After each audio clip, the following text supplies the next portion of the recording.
J'ai trois éléments clés. La première dame, le premier ministre et le chef du renseignement. Deux dames et un monsieur. L'équilibre est fait. Attention, hein, je ne néglige personne. Tout le monde est dedans. Tout le monde est avec moi. Hein? Abou, le chef du renseignement. Christine, ça c'est notre premier ministre. Et Clément, c'est la première dame. Donc, on s'en va. Alors, ça marche. Et puis, alors, je me posais la question sur un certain nombre de choses. Et j'ai vu que il y a eu beaucoup de réactions par rapport à, il paraîtrait que le président Ouattara renoncerait à se rendre à New York pour prendre part, je ne sais pas si c'est 22e session ou pas que ce soit de la tribune des Nations Unies. Ça, c'est un. Et puis, Laurent Gbagbo a fait sa première déclaration qui a été lue par Maître Abiba, qui au début, j'avais du mal à comprendre sa position. Elle le sait très bien parce que il fut un moment où je n'étais pas tendre avec elle. Parce que j'avais eu l'impression que elle se focalisait beaucoup plus sur Soro-Guillaume que de rechercher véritablement les causes du conflit. Mais je pense que depuis que le mentor Koudou Laurent Gbagbo a décidé de tendre la main et que Soro-Guillaume a saisi la main, elle a oublié Soro. Je dis, ah, bon. Elle ne le faisait pas parce qu'elle avait un problème personnel avec Soro. C'est quelqu'un qui est beaucoup légaliste. Il faut comprendre. Donc, infiniment merci à Christine, infiniment merci à Clemcia Abou. Alors, et à chacun de vous et chacun de nous, on espère qu'on sera à la hauteur encore ce soir pour apporter ce qu'il faut comme compréhension. Laurent Gbagbo a parlé tout à l'heure, on va écouter Maître Abiba. Mais je voudrais commencer par une situation intéressante qui s'est passée ces quelques heures du côté du Burkina Faso. Vous savez, Dieu, il a une façon, et moi j'adore mon Dieu. J'aime mon Dieu. Vraiment, je glorifie le nom du Seigneur à tout moment et à tout instant. J'espère que le son est bon côté YouTube. Hein? J'ai changé de logiciel. J'espère que ça passe bien maintenant. Pourtant, ce truc-là m'a coûté une fortune. Je ne sais pas pourquoi il crache. Je l'avais laissé de côté. Je pensais que c'était, peut-être que c'est un problème. Pourtant, j'ai testé avant de le connecter sur, le son est bon. Ok, merci à toi, Kanté. Pourtant, j'ai testé, c'était bon. Je ne sais pas pourquoi ça a craché. Je ne sais pas. Ok. Alors, on va aller rapidement au but. Vous savez, je vais commencer d'abord avec ceci. Quelque chose d'intéressant. Comme moi je le disais tout à l'heure, j'adore mon Dieu, j'aime mon Dieu. Quand vous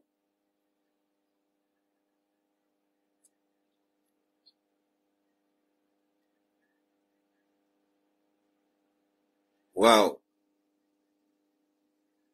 je ne sais pas ce que réellement l'Ukraine recherche, mais j'ai un peu peur pour l'Ukraine. Ok, Dadou, ça va? Alors, on va revenir ici rapidement. Oui, j'ai bien compris, ma chérie Abiba. Donne-moi une seconde. On va revenir ici. Voilà, c'est ça que je veux qu'on écoute. Est-ce qu'on a des nouvelles des 6 agents de la DARA qui ont été arrêtés, enlevés, tout dépend de où on présente, et qui seraient aujourd'hui au Burkina Faso? Merci beaucoup. Merci bien. Faut m'augmenter un peu le truc. Là. Nous continuons donc, je dirais... Dis-le augmenter, tu diminues. Donc, c'est bon. Vous connaissez les pratiques du pays. Alors, vous voyez, moi j'adore Dieu. J'aime Dieu. Ah, Dieu est bon. Quand vous dites que vous êtes un idiot, comme le président Ouattara, quand vous dites que vous êtes un criminel, un assassin, comme Alassane Ouattara, quand vous ne respectez pas vous-même, votre peuple, enfin, ce que vous prétendez être leur président, parce que je ne suis pas certain si le peuple de Côte d'Ivoire se reconnaît comme étant ceux qui sont présidés par un criminel appelé Ouattara. Quand vous jouez les idioties, les bêtises, et vous jouez les bravetiers, vous faites croire aux gens que vous êtes camarade avec Dieu, vous êtes l'ami de Dieu, vous êtes assis avec Dieu, vous parlez avec Dieu, mais Dieu, il a une façon à lui de vous recadrer de la belle manière. C'est pourquoi je dis toujours aux gens, je dis que je suis le baobab de Dieu, et Dieu sait, quand vous mentez sur lui, il sait ce qu'il faut faire. Mais curieusement, tout ce que je dis se confirme jusqu'à la date d'aujourd'hui. Est-ce que réellement je dois avoir peur de dire que je ne suis pas où je suis, mais je le suis. Il m'a établi. J'utilise l'expression baobab pour permettre à chacun de se faire une idée imagée. J'ai pas envie de dire que je suis celui-là, mais j'utilise une expression banale pour qu'on comprenne bien ce que je veux dire. Je suis celui que je prétends être. Je ne suis pas autre chose que cela. Détestez-moi, haïssez-moi, insultez-moi, dites que je suis un menteur, je m'en fous éperdument. Depuis des années, je dis ça. Si je disais des conneries ou des mensonges, il y a beaucoup que j'ai dit quand même. Hein? Alors donc, je vous en prie, partagez les 500 000 abonnés YouTube, nous les recherchons encore. Donc, continuez de partager, de vous abonner. Voilà ce que le criminel et le voleur Draman Ouattara, il croit qu'il est le seul qui sait arrêter les ressortissants des autres pays. L'idiot oublie qu'il a. Ça me fait mal que des Ivoiriens soient des victimes collatérales de la haine de Ouattara envers l'AES. J'ai beaucoup mal de voir que certains Ivoiriens sont des victimes collatérales et ça me fait mal. J'aurais souhaité que ce soit les propres enfants de Ouattara ou la famille de Ouattara qui soient chopés. Mais malheureusement, ce sont les Ivoiriens qu'on est obligé de faire avec. On vient d'arrêter 6 Ivoiriens au Burkina. L'idiot, rappelez-vous qu'il y avait des Ivoiriens qui avaient été arrêtés et l'idiot dit, vous savez, nos frontières sont poreuses, c'est pas facile, la délimitation de nos frontières, maudit bâtard que tu es, pour ton parole, monsieur, il est maléfique et maudit que tu es. Aïe, aïe, aïe, ceux qui ne supportent pas les insultes de Keïta, c'est pas votre tirette, allez-y, je vous en prie. Laissez la place à ceux qui veulent venir m'écouter. Parce que ça fait partie de mon ADN. Alors disais-je donc, il dit que ce n'est pas difficile, que c'est compliqué. Mais alors dites-moi, quels sont les agents des forces de l'ordre qui sont habilités à assurer la sécurité dans les frontières et qui connaissent pas où se trouve la limite du territoire ivoirien? Dites-moi. Ah, ça c'est Gaussou Keïta. Papa, j'espère que tu vas voir les 1 million d'abonnés. C'est Gaussou qui écrit là. Hein? Il dit, j'espère que tu vas avoir les 1 million d'abonnés. Waouh, merci beaucoup.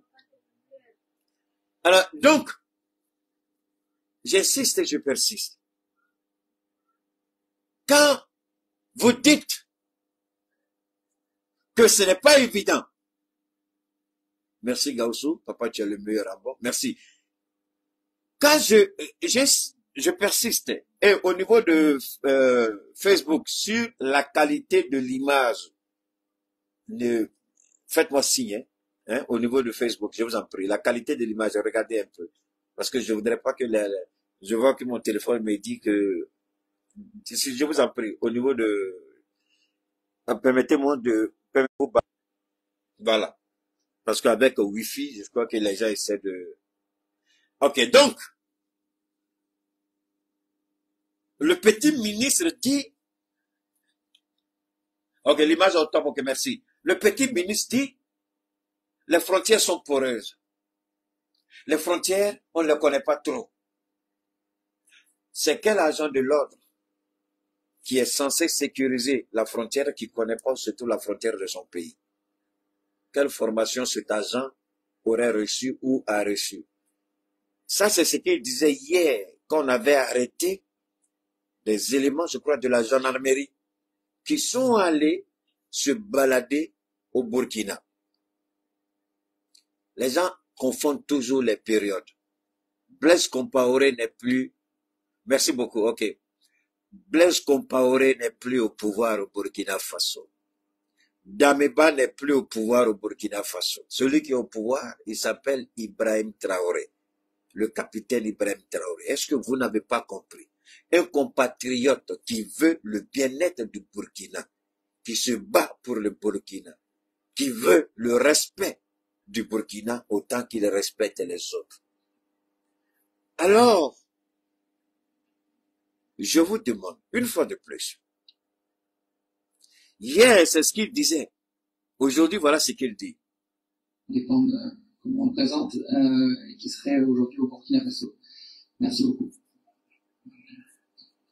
Merci bien. Ben, nous continuons donc, je dirais, de discuter avec les autorités. Donc, vous connaissez les pratiques du pays. Nous sommes très discrets sur ces questions-là, jusqu'à ce que nous obtenions des résultats. Ce sont des discussions qui ne sont pas faciles parce que... Il dit, vous connaissez notre pratique. Ah. Maintenant, ils demandent. Ils disent qu'ils sont en discussion. Wow! Qu'est-ce que vous avez fait d'Ali de Faso? Vous êtes pressé. Dieu n'est pas pressé. Dieu n'est pas pressé. Alino arrêté a été accusé de tout. Qu'est-ce qui vous fait croire que les 6 personnes que nous avons arrêtées, nous n'allons pas les accuser avec les mêmes chefs d'accusation que vous avez portés contre Alino? Nous sommes en mesure aujourd'hui de les accuser tel que vous l'avez fait avec Alino. Maintenant, il dit on est en discussion. Quand vous êtes des criminels, des voleurs, quand vous ne respectez pas la loi, les tests de loi, gardez-vous de prétendre faire la leçon aux autres en disant que vous respectez la loi chez vous, quand vous ne le faites pas. Vous avez tué Alino il n'y a même pas 3 mois. Voilà, au lieu d'un seul Ivoirien, c'est 6 que le Burkina attrape. Qu'est-ce que vous voulez qu'on fasse avec ces 6-là? On a la possibilité de les accuser de terroristes, puisqu'ils ne sont pas entrés au Burkina avec un titre de séjour. Ils ont illégalement traversé la frontière du Burkina Faso. On est en droit de les garder et de les accuser de terroristes et de complicité avec l'ennemi. On peut le faire. Vous voyez? Ouattara, c'est ça que tu n'as pas encore compris quand Keïta dit Dieu va t'humilier. Tu n'as pas encore compris, Ouattara. Tu ne sais pas à quel jeu tu joues toi-même. C'est toi qui étais pressé. Nous, on n'était pas pressés parce qu'on savait qu'on allait attraper des Ivoiriens. Vous avez un Malien, Gassama, avec vous, qui allait pour des circonstances, je dirais pas socio-culturelles, mais il allait parce que quelqu'un est mort. Il va présenter ses condoléances. Vous n'avez même pas regardé l'environnement dans lequel il est venu. Il n'était pas en visite de plaisance en Côte d'Ivoire. Il y a eu un décès. Il allait participer aux obsèques. Vous l'arrêtez en Côte d'Ivoire. Et jusqu'à la date d'aujourd'hui, il est en détention chez vous en Côte d'Ivoire. Est-ce qu'il a vu un juge? Je ne crois pas. Et vous croyez qu'on va libérer ces 6? Je ne sais pas. Le capitaine, prenez ma vidéo, je vous en prie, et remontez là au niveau de la présidence, au niveau de Koulouba au Burkina Faso. Nous avons un moyen d'échange, nous avons des éléments. Et nous continuerons d'arrêter les Ivoiriens. Faites-moi confiance. Parce qu'ils sont habitués à aller voler l'or au Burkina. Ils sont habitués à les séquestrer, à les commettre des crimes sur le territoire burkinabé. Vous avez oublié. Ouattara, tu vois, tu oublies, non, n'oublie pas. Tu es pressé, non, n'est pas pressé. Quand nous te disons que Dieu va te frapper, c'est toi qui es pressé. Nous, on sait. Ceci n'est rien à côté de ce que Dieu prépare. Ça, ce n'est même pas, comment on appelle ça? Ce n'est même pas, ce ne sont même pas les apéritifs. La table n'est même pas encore dressée pour manger Ouattara. Ce ne sont même pas les condiments. Ça, ce n'est même pas l'argent des taxis pour aller au marché. Ce n'est même pas une idée. Ça, ce n'est rien. à cause de ce que Dieu prépare contre toi, Ouattara. Ceci n'a rien à voir dedans. Maintenant, voilà comment vous parlez. Il faut rester prudent, il ne faut pas, je dirais, donc, pas quelque maladresse que ce soit, ça repousse-poil, donc, les autorités. Donc, quelque maladresse, Ibrahim est respecté aujourd'hui. Bravo au capitaine Ibrahim. Donc, ils ont tellement peur. Il y a un bâtard qui a écrit un commentaire quand j'ai dit Gbagbo coin sa trame au RHDP. C'est pas la preuve qui est là. Ça, c'est pas à cause de Gbagbo. Mais est-ce que ça trame pas? On va répéter. Je dirais, donc, pas quelque maladresse que ce soit, car ça repousse-poil, donc, les autorités donc, de nos voisins. Donc, nous sommes dans de bonnes dispositions d'esprit. Il faut éviter les maladresses avec nos voisins. Maintenant, le langage a changé. Non, Ibrahim, on dit à Djula, il va aider Wolo. Quitte là, faut pas faire du bruit ici, ça. Il faut aller là-bas. Faut pas ça passer dans mon truc, ça, chose. Alors, c'est ça, on dit à Djula, il va aider Wolo. On dit à Djula, il doit aider. Ibrahim est petit, peut-être même le petit-fils de Ouattara. Et Allah. Donc, Ibrahim met Ouattara en genoux. Wow! Makosso avec sa gueule pliante, on dirait gueule de porc. Avec son bec. L'idiot est tellement vilain. Et par l'intelligence, et par l'esprit, et par le physique. Il n'est rien d'autre qu'un crasseux raté. Makosso. Voilà. Dieu est le Dieu de la justice. Rappelez-vous, j'ai dit toujours, le Dieu que nous vénérons, c'est un Dieu de la justice. Son temps n'est pas votre temps. Et le présent Gbagbo dit toujours, le temps est un autre nom de Dieu. Voilà Ibrahim qui force le respect. La grande gueule que vous faites dans le palais présidentiel qui ne vous appartient même pas parce que vous êtes des imposteurs. Le palais présidentiel n'est pas à vous. Vous êtes des criminels, des voleurs et des imposteurs. Maintenant, vous dites, il ne faut pas qu'on va fâcher Ibrahim. Hey! Ouattara! Hey! Ouattara! Hey! Donne-moi une seconde. Hey, Ouattara! Hey! Ouattara! Hey! Ouattara! Ouattara. Donc, il y a quelqu'un, on dit, en Djula, on dit qu'on le fer peut couper le fer. Donc, le stop. Hey, donc le feu vert d'Alassane Ouattara s'appelle Ibrahim Traoré. Hey, il y a garçon et puis il y a garçon. Garçon connaît son ami garçon. Est-ce que vous avez vu une fois le gouvernement parler ainsi aux opposants ivoiriens? Il faut la grande gueule, surtout cette bêtise morale qui est là, cette bêtise politique qui est là. Michelet, vous l'entendez parler des opposants. Vous voyez comment à Djoumani, la malédiction, le Dieu, comment ils insultent les opposants. On insulte Soro. Les bâtards comme les Arthur Banga vont s'asseoir sur le plateau de télé. S'ils sont garçons, ils ont donné des instructions au directeur des programmes. Si vous permettez à quelqu'un d'aller insulter le Burkina pendant qu'on négocie, télévision, là, on va fermer ou on va vous arrêter. Hé! Ibrahim, tu es garçon. Non! Il y a garçon et puis il y a garçon des... Tiens! Et puis ça, c'était caché. C'est tout de suite là, j'ai commencé mon direct et puis je vois Michelet. J'ai dit, il fait 1 minute 58. J'ai dit, ah, l'idiot, il a dit quoi? Et puis quand j'ai entendu la question du journaliste français, j'ai dit, wow. Donc ils ont arrêté des Burkinabés. Donc je vais découvrir en même temps que vous. Je ne vais pas écouter. J'ai juste arrêté et puis j'ai lancé mon direct. Ce que j'écoute là, moi je vous ai dit, je ne prépare pas direct. Quand je dois faire un direct, c'est là que Dieu envoie les éléments. Merci Gaussou.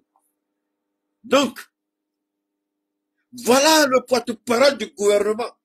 On l'a jamais vu comme ça parler à Babo Laurent.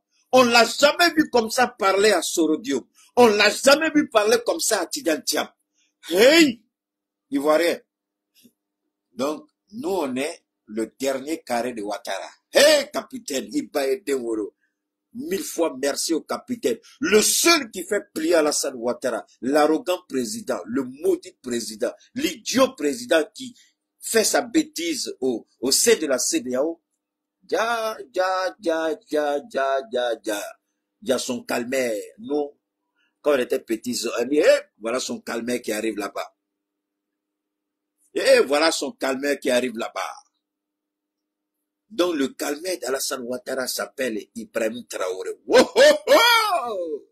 Hop! Non, aujourd'hui, là, même si j'arrête mon direct comme ça, je suis content. Je n'avais pas écouté tout ça. Regardez comment il parle.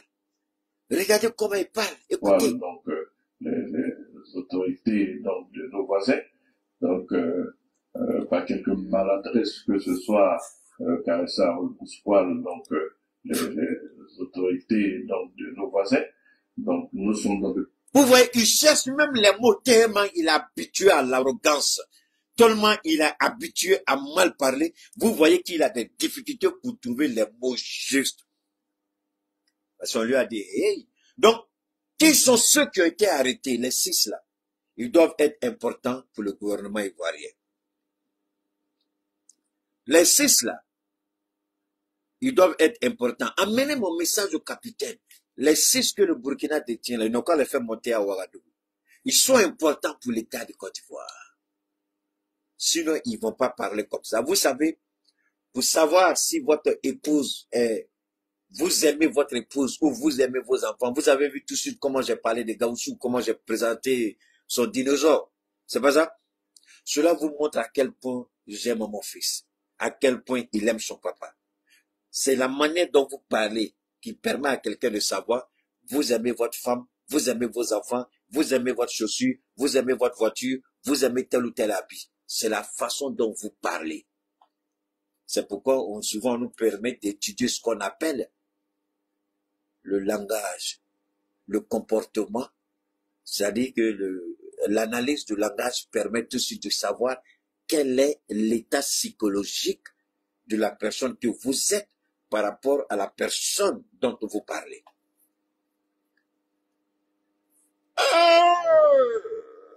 Ouattara, donc ton calmaire s'appelle Ibrahim Traoré. Makoso bâtard là, faut sortir pour inciter Ibrahim si tu es garçon. Arthur Banga bâtard, faut sortir pour inciter capitaine si tu es garçon. L'autre voleur de Tontine, comment il s'appelle? Le voleur qui va vilain, sa gueule qui sent là. Je ne parle pas de Daouda, en fait. Daouda, Tortue Ninja. Si tu es garçon, il faut inciter Ibrahim. Élysée, tu es garçon, non? Il faut inciter Ibrahim. Vous allez oublier tout ce que vous n'allez pas savoir. Ouattara va vous montrer qui a mis le d'accord. Si vous êtes garçon, insultez Ibrahim. Vous insultez, on ferme la porte de la discussion. Mabana. Et on va terminer rapidement avec ça. Position d'esprit. Je l'ai toujours dit, la négociation est un chemin qui est peut-être long, mais c'est le chemin qui permet d'obtenir les meilleurs résultats sans dégâts. Quand nous avons commencé les négociations pour que Alino Faso nous soit remis avant qu'il ne meure, est-ce que le Burkina a eu satisfaction? Quand on a entendu que Alino Faso a été enlevé en Côte d'Ivoire, pas arrêté, enlevé, nous avons commencé les négociations. Vous avez refusé de nous donner Alino Faso. Mais entre-temps, il y avait des Ivoiriens. Je vais vous expliquer ce qui s'est passé. Et je remercie mon Dieu. Vous vous rappelez, il y a des gendarmes qui avaient été arrêtés. Et le capitaine a fait preuve de bonne foi. Il s'est dit, en libérant ces gendarmes, peut-être que Alino sera libéré par les autorités ivoiriennes. Merci Kokora, le voleur de Tonti. Merci beaucoup pour le nom. Merci infiniment, Martial. À l'époque, je crois qu'il y avait 2 gendarmes, 2 ou 3, ou même 4, je ne sais pas trop. Le Burkina les a libérés, croyant que Alino allait bénéficier d'un traitement de faveur de la part de l'État de Côte d'Ivoire. Même si on ne le libère pas, au moins, il allait quitter le code de la gendarmerie pour la Maca. et on allait le présenter devant un juge. Alino n'a jamais été présenté devant un juge. Il a été torturé jusqu'à ce qu'il meure. Malgré que le Burkina faisait des gestes de bonne foi pour que les autorités ivoiriennes laissent un ressortissant burkinabé, même s'il a marié une Ivoirienne. Même s'il est résident en Côte d'Ivoire, il demeure et reste un Burkinabé. Est-ce que le Burkina a écouté, est-ce que la Côte d'Ivoire a écouté le Burkina? Non. Est-ce que les autorités ivoiriennes se souviennent de ce que le Burkina a fait à l'époque pour que Ali soit libéré? Maintenant, il dit, les négociations sont longues. Hey! Longues! Longues! Vous n'avez rien vu encore. Premier couillon n'est pas couillon, c'est le deuxième couillon qui est couillon. Vous avez tué Ali Faso. Maintenant, vous avez 6 ressortissants entre les mains du Burkina. Et vous nous dites que vous êtes en négociation. Depuis quand vous écoutez les négociations? Depuis quand vous acceptez les négociations? Voilà Gassama qui est entre vos mains. On demande que Gassama soit libéré, vous faites la sourde oreille. On a demandé qu'Ali soit libéré, vous avez fait la sourde oreille. Aujourd'hui, vous nous dites que les négociations sont difficiles et longues. Tu as bien parlé. Et c'est une expression politique et politicienne. Keïta, qu'est-ce que ça veut dire politique et politicienne? Vous êtes sur la page du sachant. Celui qui ne parle pas pour rien, même si mes détracteurs m'insultent. Je vais vous donner la définition politique, sociologique et culturelle de ce que j'appelle des décisions politiques et politiciennes. Ali Faso a été arrêté. On est passé par des canaux. Je vous ai toujours dit qu'en termes de négociation entre États, il y a 2 types de canaux. Il y a les canaux officiels et il y a des canaux non officiels. Et c'est là surtout que ça se travaille beaucoup. On est passé dans le souterrain pour faire tout pour que Ali soit libéré. Le bâtard de photocopie a refusé, puisque c'est lui qui avait le dossier d'Ali Faso. Et son père, le criminel à la tête de la Côte d'Ivoire, a joué la sourde oreille. Ils n'ont jamais compris qu'il y a le retour du karma. De la même manière, ce qui se passe aujourd'hui avec le Burkina, peuple de Côte d'Ivoire, asseyez-vous et regardez ce qui va arriver. C'est pourquoi hier j'ai dit à Simone Bako, tu crois qu'il y aura élection? Détrompe-toi, maman Simone, il n'y aura pas élection. On va revenir là-dessus. Maman Simone, tu te trompes, il n'y aura pas élection, je te le répète. Donc, quand nous avons demandé la libération ou qu'on nous restitue à l'UNO, ils ont refusé. Mais ils ont oublié qu'il y a un karma. Ils ont oublié qu'il y a le retour du karma. Ils ont oublié que Dieu, c'est le Dieu de la justice. Le Dieu qui paie toujours ses dettes. Quand vous faites confiance à Dieu, vous laissez une situation entre ses mains, il va régler ça pour vous. C'est là, toi, Obiang. Voilà aujourd'hui 6 Ivoiriens entre les mains des autorités de Burkina Faso. Au lieu de 1, Dieu nous donne 6. Vous avez Gassama. C'est simple. Vous voulez qu'on vous restitue les 6? L'ARS va se mettre en conclave pour décider. Vous allez libérer Gassama et puis on va libérer les 6. Ce sera la négociation. Nous là, Dieu met dans notre tête, nous on parle et puis nos autorités nous écoutent. Moi je demande au capitaine de prendre contact avec son grand frère Assimi Goïta et demander à Goïta qu'est-ce qu'on doit faire désormais pour que nos autorités, s'ils sont attrapés quelque part, on travaille ensemble, une synergie d'action pour les récupérer. Vous libérez Gassama, peut-être, on va libérer 2 dedans. Donc la libération de Gassama contre 2 sur les 6. Donc 4 vont rester. On ne va pas les libérer. Ou t'es blanc. Malheureusement, Alino est déjà mort. On ne peut pas le faire revenir à la vie. Mais vous avez ouvert nos yeux. Désormais, tout ce qu'on va arrêter, c'est le Mali qui n'agit pas. C'est le Mali qui laisse passer. Le Burkina et le Niger ne laissent pas passer. Parce que posez-vous la question, pourquoi c'est le Burkina qui arrête toujours des Ivoiriens? Et vous croyez qu'ils ne rentrent pas illégalement au Mali? Si. C'est parce qu'à ce niveau-là, nos autorités, pour le moment, n'ont pas encore mis l'accent là-dessus. Mais un jour ou l'autre, bâtard là, s'il faut y a un côté, il doit dire la bâtard que tu es. Alors donc, pour nous c'est simple. Ah, attendez, les gens viennent parler. Les gens viennent parler. Et moi je dis, on libère Gassama, on va libérer 2 dedans. Et puis vous venez m'insulter. Ah, ah.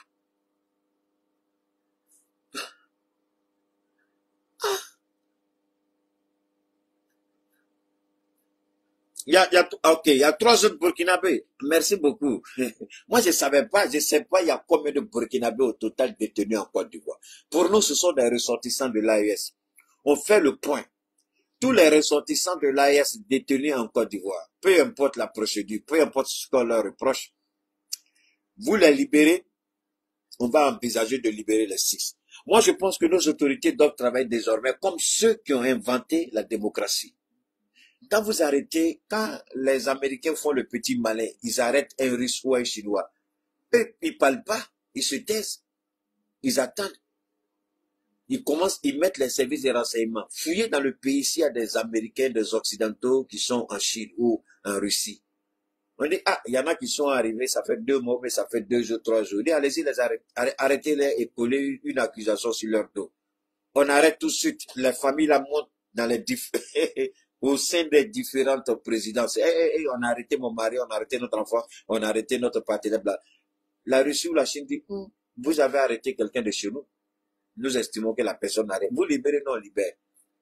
Il n'y a pas longtemps, avec l'arrivée de Trump, vous avez vu tous les Russes qui avaient été arrêtés, que Biden a refusé de libérer. Quand Trump est venu, il dit, Poutine, pardon, moi là, c'est pas mon problème. Il dit, voilà les Russes qui sont là, il faut me donner les Américains qui sont avec toi. Ils ont fait échange de prisonniers. Tout le monde a vu. Tout le monde a vu. Le monde entier a vu. Ça a été filmé. Il faut que l'AES commence à adopter cette pratique. Vous arrêtez chez nous, chez vous. Nous, on n'est pas pressé, on attend. Quelqu'un va venir tomber entre nos mains, on arrête aussi. Vous libérez, on libère. On fait négociation. Ceux qui sont là-bas, vous les libérez. Il ne faut plus que une négociation va libérer quelqu'un et puis c'est fini. Non. Il faut qu'on apprenne à protéger nos ressortissants de l'AES. Et il faut que nos présidents se mettent d'accord sur cette base-là, sur ce principe de réciprocité. Vous attrapez chez vous, on vous regarde. On fait tout pour attraper chez nous aussi. Et puis on discute. Parce que quand vous n'avez rien pour vous dire, attendez, sur quelle base vous allez monnayer? Sur quelle base vous allez discuter? Quand tu n'as rien, ils ont quelque chose. Sur quelle base? Voilà pourquoi Ouattara faisait son petit malin, parce qu'il croit que on aura peur d'arrêter des Ivoiriens chez nous, au sein de l'AES. Mais il faut les arrêter. Quand ils rentrent illégalement, il faut les arrêter. Ils deviennent des monnaies d'échange, des moyens d'échange et des monnaies d'échange. Et aujourd'hui, on a des monnaies d'échange. Donc, il faut tirer profit. Et ces 6 personnes-là, parce que s'il n'était pas important, le gouvernement ivoirien n'allait pas dire ça. Nous sommes engagés dans ces voies de négociation, dans ces voies de discussion qui demandent de la patience. Ce n'est pas la première fois que nous nous trouvons confrontés à ce genre de situation. Ok, c'est pas la première fois. Merci de l'avoir rappelé. Et ce sera la dernière fois. Parce que nous n'allons plus remettre des Ivoiriens tant que des Burkinabés sont détenus dans des prisons ivoiriennes. Il faut que le capitaine arrête les négociations. Si des Burkinabés ne peuvent pas, il faut faire des échanges, monsieur le président, capitaine Ibrahim. Pourquoi tu vas donner des Ivoiriens alors que des Burkinabés croupissent dans des prisons ivoiriennes? Pourquoi vous allez donner des gens au motif qu'il y a eu une négociation alors que des Maliens, des Nigériens, certainement sont et croupissent dans des prisons ivoiriennes? Il faut arrêter cette façon de faire les choses. Désormais, Ouattara arrête un ressort, parce que c'est lui seul qui fait ça. Au sein de la CEDEAO. Aucun pays ne le fait, c'est Ouattara seul qui le fait. Au Sénégal, ce qu'il faut, on vous refoule à l'aéroport. Au Sénégal, on ne vous permet pas. Si vous êtes entré, on vous chasse, vous sortez. Mais c'est Ouattara qui arrête. Alors, comme il a pris plaisir à arrêter, et il croit qu'il est champion dedans, il faut lui montrer aussi qu'on sait arrêter. Et désormais, Tout Ivoirien arrêté ne sera pas relâché tant que Ouattara n'aura pas relâché des ressortissants de l'AES en Côte d'Ivoire. C'est tout. C'est simple. C'est ce que nous demandons à nos présidents de l'AES. Désormais, aucun Ivoirien arrêté, que ce soit au Burkina, au Niger ou au Mali, personne ne sera libéré tant que s'il y a des ressortissants de l'AES dans une prison ivoirienne. Il faut qu'on arrête ça. Il faut qu'on arrête ça. C'est pourquoi il dit, on est habitué à négocier. Oui, avant, on les libérait sans rien attendre en retour. Mais on ne fera plus ça. Gassama est en prison. C'est une marge de manœuvre pour nous. Gassama, c'est un ressortissant de l'AES. Et les 3 Burkinabés, je ne les connais pas. Gassama, plus les 3, ça fait 4 ressortissants de l'AES. Et on a 6 Ivoiriens. On négocie sur cette base, c'est simple. On négocie sur cette base. Comment quelle était où? Vous voulez qu'on les libère? Il n'y a aucun problème. Vous avez des gens chez nous. Il faut les libérer. On a des gens sur, on a nos hommes chez vous là-bas. Vous les libérez. Vous avez 4. Vous les libérez. Vos 6, on vous les donne. Mabana. Parce qu'il faudra que le Premier ministre, Abdoulaye Maïga, se rappelle de ce qu'il a dit. Sa première intervention à la tribune des Nations Unies. Il dit, désormais, on va agir par la réciprocité. Et le Burkina a dit, on va agir par la réciprocité. Et le Niger a dit. Alors, comme on détient des ressortissants de l'AES, et puis on va remettre parce que c'est des Ivoiriens, il ne s'agit pas de ces Ivoiriens-là. Ce sont des victimes innocentes et collatérales de la mauvaise politique de Ouattara. Donc, tant que Ouattara n'arrêtera pas d'arrêter des ressortissants de l'AES, nous allons continuer aussi d'arrêter des Ivoiriens.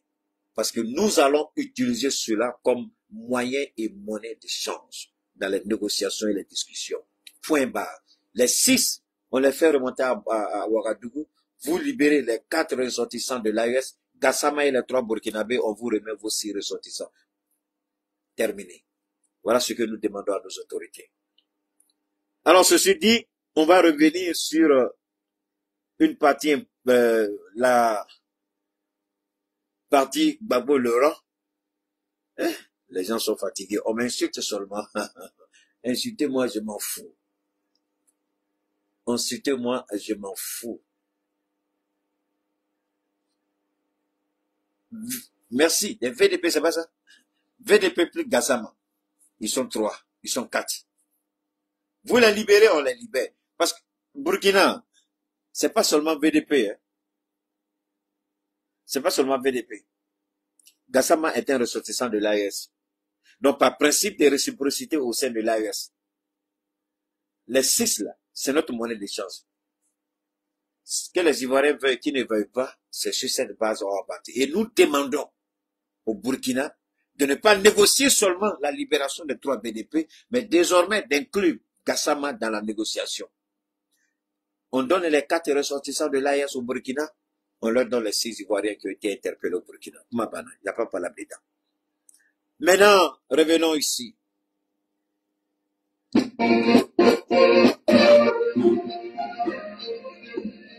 Ça, c'est la deuxième partie de notre intervention. Quand Gbagbo Laurent cogne et que Tidjane Thiam recadre Alassane Ouattara, ça tremble au RHDP. Ils vont porter des codios parce qu'ils auront la diarrhée quand je vais finir ce direct-là. Mais avant de continuer, juste une petite page de promo pour ceux qui sont au courant et pour les nouvelles personnes d'abord, n'oubliez pas de vous abonner. Il faut qu'on atteigne la barre des 500 000. Gausso a mis 1 million. On peut atteindre la barre des 500 000. Et après cela, au niveau de YouTube, je vais dire Facebook, moi ça m'intéresse plus parce que c'est des bâtards là-bas. Donc, et comment vous pouvez imaginer qu'on bloque moi mes abonnés, ça fait 3 ans, 130 000 abonnés depuis 3 ans. Soyez sérieux, est-ce que, même si Keïta est nul, comment, désolé quand même, hein.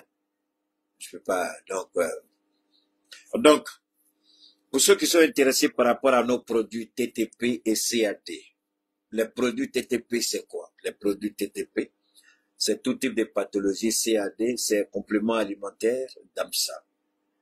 Alors, ça commence, les traitements, il y a la colopathie, l'anémie, l'hernie discale, l'arthrose, toute forme de douleur neuromusculaire, cirrhose de foie, cancers, tous les types de cancers, que ce soit les cancers métastasés ou le cancer au stade primaire, n'est-ce pas, au niveau des femmes, assèchement, trompe couché, ménopause précoce, les hommes, hypertrophie de la prostate, cancer de la prostate ou azospermie. Il y a plein de pathologies que je ne peux pas citer ici, mais sachez aussi que nous ne traitons pas toutes les pathologies, pas toutes, non. Nous traitons ce que nous pouvons, et si on ne peut pas, on vous dira carrément on ne peut pas. Mais par la grâce d'aujourd'hui, on a un nombre assez important quand même. On a un pourcentage très élevé de guérison. Même les cas de cancer dits terminal ou désespéré, on a la chance, il y a certains docteurs qui donnent le numéro de Keïta à des patients qui m'appellent. C'est le docteur qui nous a donné ton numéro lorsque la médecine même a un problème pour résoudre certaines situations. Je ne dis pas que nous pouvons tout faire, mais ce que je dis, c'est que nous faisons le maximum pour aider, pour soulager. Vous pouvez, et aussi la constipation chronique est à la base de beaucoup de pathologies que vous semblez ignorer. Donc, on fait ce qu'on appelle le lessivage digestif avec un produit simple. On fait aussi la purification et le nettoyage de l'organisme avec la régénération cellulaire. On travaille aussi au niveau des organes vitaux en envoyant les éléments qu'il faut à travers les produits. Donc, si vous êtes intéressé, comme je le dis, nous, on ne consulte personne. Vous venez à moi avec un diagnostic médical précis. Voilà ce que les examens disent. Voilà ce que le médecin traitant dit. Voilà ce que les analyses disent. Et au regard de cela, moi, je fais l'interface entre la médecine moderne et la médecine naturelle. J'ai une plateforme où je vais me renseigner sur les pratiques des grands médecins de ce monde. Je vais regarder ce que eux ils disent et pourquoi la médecine, elle n'arrive pas à vous soigner. Moi, je ne soigne pas comme ça. Souvent, les gens sont trop pressés avec les résultats. J'ai dit non, quand vous m'écrivez, je vais voir ce que les grands spécialistes disent d'abord à leur niveau. Et même quand eux disent, jusqu'à ce jour, la médecine n'a pas trouvé de traitement, moi, je m'engage. Parce que je regarde, ensuite, je regarde l'imagerie, je regarde ce qu'on écrit, et moi, je fais tout de suite l'interconnexion entre ce que vous avez et ce que je dispose comme connaissance et produit. Et c'est par rapport à ça que j'ai ce résultat extraordinaire, parce que je ne travaille pas comme ça. Hein? C'est pas un coup de tête. Non, non, non. Même ceux qui sont doyens dedans avant moi, quand ils m'appellent, eux-mêmes ils s'asseyent, des gens qui sont anciens dans la pratique, mais à qui je donne des conseils, à qui je donne souvent des orientations pour améliorer leur travail. Voilà, c'est parce que je fais ces recherches-là, je fais ces trucs. Donc, je ne suis pas le meilleur dans ce domaine. Je me défends avec la grâce de Dieu. Voilà. Et je fais des propositions sur vraiment même des cas compliqués, des cas choses. C'est vrai, vous allez dire qu'étant écrit n'a pas encore répondu. C'est pas un problème. Réexpédier encore, retransférer tous les messages que je n'ai pas encore lus pour que je vous donne des résultats. Que je vous donne que je vous fasse des propositions de traitement. Donc, c'est le 223 et le numéro que je donne, c'est un numéro WhatsApp. C'est pas pour appeler, mais c'est pour laisser des messages, soit vocaux, soit écrits. D'accord? Voilà. Maintenant, si c'est nécessaire que j'appelle, je vous appelle et puis on discute. Je répète une dernière fois. C'est le 223 72 77 47 88. Tous ceux qui envoient les messages sur le 223 72 25 70 70, que j'ai pas encore répondu, retransférer tous les messages sur le numéro que je donne maintenant. 223 72 77 47 88, une dernière fois, 223 72 77 47 88, 223 72 77 47 88. Donc, vous me contactez à partir de ce numéro-là dans ma boîte WhatsApp avec des messages soit par audio, soit par écrit, en fonction du diagnostic précis de votre médecin traitant. Et on verra ce qu'on peut faire. Si je peux, je vous dis je peux. Si je ne peux pas, je vous dis carrément que je ne peux pas. Voilà. Et c'est moi-même qui traite tout le monde particulièrement et individuellement. Personne d'autre n'intervient. S'il y a un autre numéro qui vous contacte, c'est que c'est pas bon. Si quelqu'un d'autre vous parle, c'est un menteur, il connaît rien et faites beaucoup attention. Voilà. Mes produits, c'est deux non seulement. Et je suis le seul à savoir la composition du CAD et des TTP. Personne au monde, je suis le seul. Et les noms, ce sont les noms que j'ai donnés moi-même. Personne au monde ne peut avoir la paternité de ces noms. Je suis le seul. CAD et TTP. Voilà. Donc, ceci dit, on va aller, même le cancer. Bon, il y a des femmes ces temps-ci, je suis très heureux, très content. Ces femmes-là, qui ont de sérieux problèmes et qui, malheureusement, n'ont pas eu la chance, elles se sont fait amputer le sein. Bon, quand elles viennent à moi, en tout cas, toutes ces femmes qui avaient ces douleurs atroces, aujourd'hui, sont très à l'aise dans leur peau. Malgré qu'elles soient amputées d'un sein, mais celles qui viennent à temps, qu'elles commencent le traitement, il n'y a plus. En tout cas, pour les cas que j'ai traités jusqu'à aujourd'hui, elles n'ont jamais été amputées du sein. Voilà. Je ne parle que de ce que j'ai comme retour. Pour le moment, toutes les femmes qui m'ont contacté et qui ont refusé d'être amputées, aujourd'hui, elles vont bien. Et quand on vous traite, il n'y a pas de possibilité de métastase. Parce que nous, le traitement tue le virus, la cellule, le microbe, appelez ça comme vous voulez, cancérigène qui est dans le sang. Parce que quand on ampute l'organe, il va se cacher quelque part pendant 1 an, 2 ans. Et quand il revient, paf, soit c'est dans le sang, soit c'est dans les os. Ouais. Donc là, ça devient compliqué. Mais nous, on ne traite pas et puis après, il y a métastase. Il n'y a pas possibilité de métastase chez nous. Parce qu'on tue là, c'est fini. C'est fini. Le cancer, on le tue. Et n'a plus possibilité d'aller se cacher. Puisque nous, c'est par le sang qu'on traite. Nous, on n'ampute pas. Donc, et le produit se trouve dans le sang et le sang circule dans tout le corps. Donc, où tu allais te cacher? Partout où tu vas te cacher, les produits vont être là pour te neutraliser. J'ai déjà donné le numéro. D'accord? Alors, une dernière fois, c'est le 223 72 77 47 88. 223 72 77 47 88. On y va. Dans Laurent Gbagbo, tiens tout d'abord à vous remercier d'avoir répondu à cette invitation, preuve de l'importance que vous accordez à la vie démocratique de notre pays et à la nécessaire information de nos concitoyens. Il tient à préciser que cette rencontre est la première, mais ne sera pas la dernière. Il tient à ce qu'un point détaillé vous soit fait régulièrement quant à l'évolution de la situation politique du pays. C'est important, ce point de presse de Maître Abiba. Je vous demande de pomper, je vous demande de partager.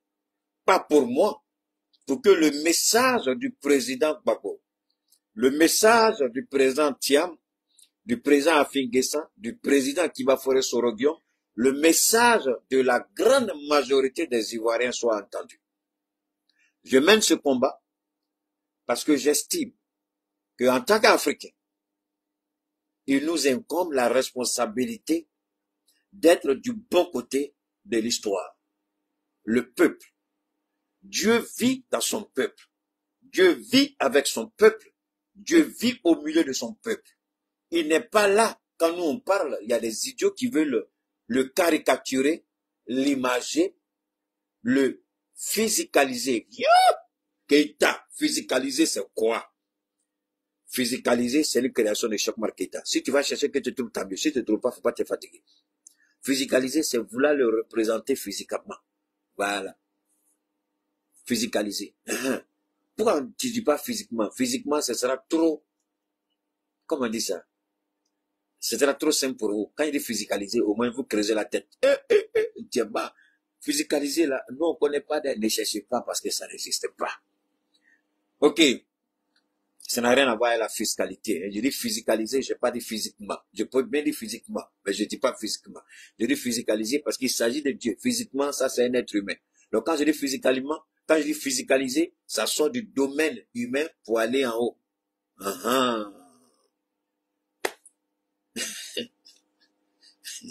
Il t'a fait la jonction entre le physique et le spirituel. Pompez, je vous appuie au niveau de Facebook, au niveau de YouTube. N'oubliez pas de vous abonner. Les 500 000, on en a besoin. Donc, on continue. Le président Laurent Gbagbo, je mène ce combat, pas seulement pour le président, mais pour l'ensemble des Ivoiriens, pour l'ensemble de nos frères et sœurs. Le même combat que je mène pour le Niger, le Burkina et le Mali. Si besoin, le Nigeria. Peu importe le pays. Peu importe même que ce soit un pays africain. Par moment, nous dénonçons des pratiques où, en Europe, parce que nous voulons être du côté du peuple européen, pas des dirigeants européens, qui sont des fascistes, des menteurs, des corrompus et des voleurs. À l'exception de certains dirigeants. Merci à toi, ma chérie Clemcha. Alors donc, on va écouter maintenant. On s'en va. Par cette déclaration, son Excellence le président Laurent Gbagbo, ancien président de la République de Côte d'Ivoire, président du PPACI, souhaite faire le point des activités menées ces derniers jours, notamment les consultations qu'il a engagées avec de nombreux acteurs politiques à la suite de la décision du Conseil constitutionnel rendue le 8 septembre dernier. En sa qualité d'ancien chef d'État et de candidat déclaré à l'élection présidentielle, il a tenu à échanger avec plusieurs des personnalités dont les dossiers ont été déclarés irrecevables, afin de recueillir leurs analyses, leurs préoccupations et leurs propositions face à cette décision très lourde. Vous savez, il y a maman Simone Gbagbo elle a commis une erreur grave, une erreur d'appréciation, une erreur culturelle, une erreur grave, une bavure politique. Pour quelqu'un qui est considéré comme un dinosaure de la politique, je pense que l'émotion, un peu on dit en anglais, les émotions ont cloud son esprit. C'est-à-dire, elle s'est laissée emporter par l'émotion et le rationalisme, la rationalité ont fait défaut quand dans l'euphorie de l'émotion, elle dit « je les invite à soutenir ma candidature ». Donc, en tant que femme africaine, la première déclaration aurait été de prendre sa candidature, aller remettre à Laurent Gbagbo. Voilà ma candidature, ancien mari. Moi, c'est comme ça que nous, on a été élevés et c'est comme ça qu'on voit la femme. Cela ne fait pas de Simone Gbagbo l'esclave de Laurent Gbagbo. Cela ne fait pas de Simone Gbagbo la soumise à Gbagbo ou celle qui veut récupérer son mari. Non. Elle reste dans le contexte socio-culturel et socio-historique. Pour dire, si j'en suis là, tu as une part de responsabilité dedans, on a fait ce chemin ensemble. Certes, nous ne sommes plus mari et femme, mais je viens aujourd'hui déposer à tes pieds ma candidature qui a été validée. Je vous jure que si Simone avait fait ça, peut-être qu'on serait dans un autre cas de figure. Mais c'est pas ce qu'elle a fait. Elle s'assoit dans l'euphorie, peut-être qu'elle pense qu'elle est déjà arrivée, ils n'ont qu'à venir me rejoindre. Quel homme, quel mari qui est doté de bon sens, même si tu es l'homme le plus pauvre au monde, là, tu as ta dignité d'homme. Jamais tu vas aller soutenir une telle femme. Jamais tu le feras. Et Simone, elle est passée à côté. Je crois que sa frustration vers Nadi l'a rendue un peu, je sais pas, beaucoup émotive, à tel point qu'elle a perdu le bon sens politique. Je dis, attention, je ne suis pas en train de juger la moralité de Simone Gbagbo ici, ou Simone Evé. Non, non, non. Je suis en train de parler de ses erreurs et de ses bavures politiques, ce qui n'a rien à voir avec sa moralité. Ne confondez pas tout. Parce qu'il y a des idiots qui ne comprennent rien à rien. Si elle avait été, je dis bien, si elle avait été cette femme, c'est pourquoi nous, on nous dit, quand on a toujours dit, Clemcia, tu ne me diras pas le contraire, Christine, on dit quand vous élevez une femme, c'est tout un peuple, c'est toute une nation que vous avez élevée. Mais ça a tout son sens ici. Quand Don Melo s'assoit dans son petit coin, je confie ma candidature à Laurent Gbagbo. C'est Gbagbo que tu insultes. Tu as désobéi à ton papa, à ton père politique, à ton partenaire politique. Tu aurais dû venir à Laurent Gbagbo. On n'est pas d'accord sur beaucoup de choses, Je suis allé, mais voilà ma candidature. Babo, qu'est-ce que tu comptes en faire? En fait, c'est parce que j'avais une idée à moi. Je suis allé, comme j'ai été retenu, je vais te mettre ça. Si tu veux, si tu me dis tout de suite de ne pas être candidat, Babo Laurent, je ne serai pas candidat. Si Simon Babo disait, et donne-le, Babo, tu nous dis de ne pas être candidat, tout de suite, on prenait une déclaration, on ne sera pas candidat. Vous savez, tant qu'on ne comprendra pas le sens de ce que je peux appeler la vertu, ce que je pourrais appeler la conviction, mais on se ment, on se berne. Ces deux hommes-là, quand du homme c'est avec grand H, je parle de Simone et Dombele, ils sont passés à côté de l'histoire de la Côte d'Ivoire. Ces deux hommes-là allaient écrire leur nom en grand caractère dans l'histoire de la Côte d'Ivoire. Parce qu'ils auraient fait ce que aucun candidat n'avait fait. Et cela, je vous jure au nom de Dieu, même si la liste était piratée comme il allait être quasiment impossible pour Ouattara de gagner. Mais Simone s'assoit dans son petit coin, elle oublie qu'elle est dans une alliance. Dombele, il oublie que quand il a fait ça, c'est parce qu'il y a quelque chose d'après lui. Mais il n'est pas allé voir Babo. Il s'assoit, c'est ça. C'est cette impolitesse politique que Babo ne peut pas accepter. C'est cette indécence politique que nous n'allons pas accepter. Ces deux avaient la possibilité d'aller dire à Babo, Péressi, on veut que vous soyez chez Babo Laurent, on arrive. À Finguessan, il faut nous trouver là-bas. Blé, viens, on va aller finir par là-bas avec ton papa. Ça va. C'est ça. Et c'est, il y a mon côté bâtard, la sorte de mon direct d'Angaté. Voilà, moi, je parle pas avec les gens, c'est terminé. C'est aussi simple que ça. C'est pas compliqué. Nous sommes en Afrique. Même si on nous parle de démocratie, elle va se venger, mais elle va regretter Ousmane. Elle va perdre. Elle ira où avec ça? Alors, continuons d'écouter Maître Abiba.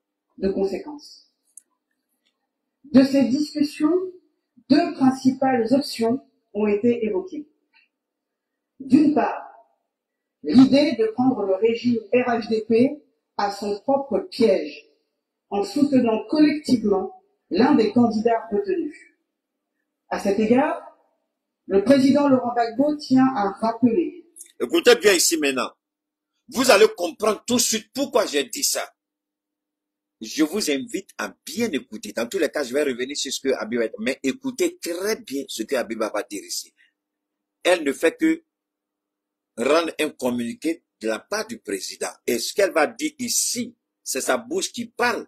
Mais c'est Gbagbo qui s'exprime à travers la bouche d'Abiba Touré. Écoutons.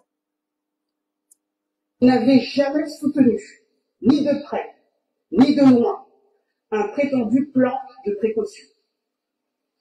D'autre part, la nécessité de résister par des actions démocratiques pour exiger des élections inclusives et écoutons bien. L'idée de prendre le régime RHDP à son propre piège, en soutenant collectivement l'un des candidats retenus. À cet égard, le président Laurent Gbagbo tient à rappeler qu'il n'avait jamais soutenu, ni de près, ni de loin, un prétendu plan de précaution. D'autre part, la nécessité de résister par des actions démocratiques pour exiger des élections inclusives et le respect de la Constitution. Le président Laurent Gbagbo a entendu chacune de ces propositions. La première, bien que pertinente en théorie, n'a pas prospéré. Elle ne faisait pas l'unanimité ni parmi les candidats exclus, ni parmi nos concitoyens. De plus, il faut le dire clairement, les candidats retenus par le Conseil constitutionnel ne sont pas ceux investis par les grands partis politiques du pays. Dès lors, il n'y avait ni consensus, ni légitimité suffisante pour bâtir une telle stratégie. La seconde option, celle d'action démocratique et pacifique, s'est imposée comme la voie à suivre. car notre véritable adversaire, ce n'est pas tel ou tel candidat. C'est le régime RHDP, avec à sa tête M. Alassane Ouattara, qui semble vouloir transformer la Côte d'Ivoire en un royaume personnel, où la Constitution n'est plus une boussole, mais un obstacle à contourner. Le président Laurent Gbagbo affirme que la véritable responsabilité des démocrates n'est pas de chercher une échappatoire, mais de tenir debout face à l'épreuve. Ce n'est pas une question de posture, mais l'essence même du combat. Garantir une alternance démocratique, préserver les libertés publiques et assurer la dignité du peuple ivoirien. Ok, je vais m'arrêter là. Ça fait un petit long, 4 minutes. Quand Gbagbo a rencontré certains candidats recalés que vous connaissez, à Finguessa, Cheikh Tidiane Thiam, ils ont échangé au téléphone. Temoko Assalé, Vincent Toby Irié, j'en passe. Il a été dit, selon les propos de Maître Abiba, il faut prendre le RHDP dans son propre piège, en soutenant un candidat. Gbagbo a dit, en théorie, c'est une bonne chose et c'est cela même l'idéal. Il dit, mais quand tu regardes les candidats retenus, Simone Gbagbo, Awan Dombele, qui sont plus ou moins avec Bion, il dit, mais quand vous regardez les trois là, qui a une assise légitime à partir d'un parti suffisamment bien implanté en Côte d'Ivoire pour qu'on puisse le soutenir?